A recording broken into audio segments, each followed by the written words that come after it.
రెండో టెస్టుపై టీమిండియా పూర్తిగా పట్టు బిగించేసింది. కారణం 500 పరుగులు పైగానే చేసింది. 500 పరుగులు చేశాక ఓటమి అంటూ ప్రశ్నే లేదు.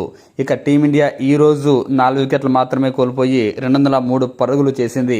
నిన్న 5 వికెట్లకు 300 పరుగులతో బ్యాటింగ్ చేసిన టీమిండియా ఈరోజు నిన్న గాయం కారణంగా దూరమైన రిషబ్ పంత్ ఈరోజు క్రీజులోకి వచ్చాడు. వచ్చి రావడంతోనే సిక్సర్లు, ఫోర్లతో రెచ్చిపోయాడు.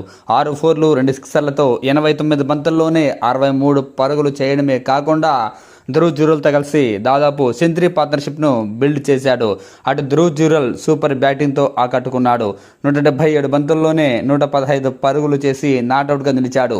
9 ఫోర్లు, 2 సిక్సర్లతో రిషబ్ పంత్ అవుట్ అయినప్పటికీ ఆ తర్వాత ధ్రువ్ జురెల్ టైలెండర్ల సాయంతో టీమిండియా 500 పరుగులు మార్క్ను దాటేలా చేశాడు. చివర్లో మహమ్మద్ సిరాజ్ అండ్ మానవ్ సుతార్ ఇలా టైలెండర్లు సపోర్ట్ తీసుకొని మంచి స్కోర్ చేశాడు ధ్రువ్ జురెల్. నిజంగా ఈరోజు టీమిండియా స్కోరు 500 దాటిందంటే అందుకు 100% కారణం ధ్రువ్ జురెల్ వీరోచిత బ్యాటింగే. అటు శ్రీలంక బౌలింగ్లో పూర్తిగా ఫెయిల్ అయ్యింది. అసితా ఫెర్నాండో 4 వికెట్లతో రాణిస్తే ప్రభాత్ జయసూర్య నువ్వంతా 2 వికెట్లు తీశాడు. లహిరు కుమారా కూడా 1 వికెట్ తీశాడు. అయితే ఆ తర్వాత బ్యాటింగ్ ప్రారంభించిన శ్రీలంకకు గట్టి షాక్ తగిలింది. మొదట 3 ఓవర్లకే 2 వికెట్లు కోల్పోయి పీకల్లోతు కష్టాల్లో పడింది.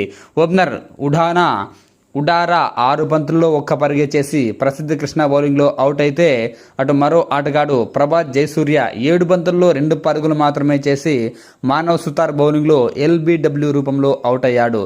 కమిలు మిషారా 5 పరుగులతో క్రీజులో ఉన్నాడు. టీమిండియా బౌలింగ్ వేసింది 3 ఓవర్లే అయినా 2 వికెట్లు తీసి శ్రీలంకను పూర్తిగా కట్టడి చేసింది. ఇక చూడాలి రేపు శ్రీలంక ఎంతవరకు బ్యాటింగ్ చేస్తుంది అనేది. ఈరోజు మాత్రం టీమిండియా బౌలింగ్ బ్యాటింగ్లో కూడా పూర్తిగా శ్రీలంకపై ఆధిపత్యాన్ని ప్రదర్శించింది.